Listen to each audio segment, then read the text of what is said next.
ఈ రాష్ట్రాన్ని అప్పుల కుప్పగా మార్చి కాంగ్రెస్ అసలు ఈ రాష్ట్రాన్ని ఏమి చేయదలుచుకున్నదో, కొత్తగా ఏర్పడిన రాష్ట్రము తెలంగాణ రాష్ట్రం ఏర్పడితే మరి గుజరాత్తో పోటీ పడేటువంటి అవకాశాలు ఉన్నప్పటికీ కూడా వీళ్ళ యొక్క అనాలోచితమైనటువంటి చర్యల వల్ల కేవలం ఓట్ల కోసం ఈ తెలంగాణ రాష్ట్ర అభివృద్ధిని పన్నంగా పెట్టి రాష్ట్ర ఆర్థిక వ్యవస్థను బలోపేతం చేయకుండా దానికి కావాల్సినటువంటి నిర్ణయాలు ఏమీ తీసుకోకుండా ఖజానాపై భారం పడే విధంగా అప్పులు పెరిగేలా నిర్ణయాలు తీసుకుంటున్నారు.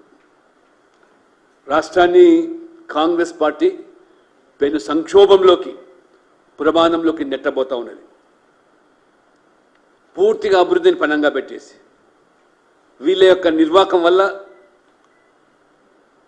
ప్రాజెక్టులు కానీ సంక్షేమ కార్యక్రమాలు కానీ నిధులు కల్పించలేని దుస్థితి ఇవాళ స్పష్టంగా మనం చూస్తా ఉన్నాం. విద్యుత్ కోత ఈ పాటికే ఈ 5 నెలల పాలనలోనే ప్రజలు చవి చూస్తూ ఉన్నారు. మరోవైపు నీటి కొరత, అదే రకంగా సాగునీటి రంగాలపై ఒక స్పష్టత లేకపోవడం, సాగునీటి ప్రాజెక్టుల విషయంలో కూడా అవినీతి గురించి మాట్లాడిన కాళేశ్వరం మీద ఇంతవరకు మరి ఎటువంటి చర్యలపైన ముందడుగు వేయకపోవడం, ధరణి మీద చేసినటువంటి మీ యొక్క మరి ఆరోపణలు,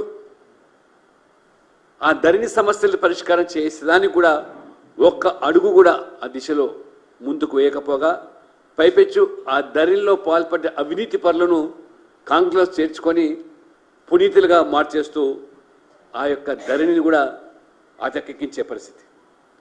మద్దతు ధర 500 బోనస్సు, మరి ఇవాళ చూసినట్టయితే కొనుగోలు కేంద్రాల వద్ద ధాన్యపు రాశులు పోగుపడుతున్న ఇవాళ కొనుగోలు కూడా ప్రభుత్వం సరిగా చేయలేకపోవడం.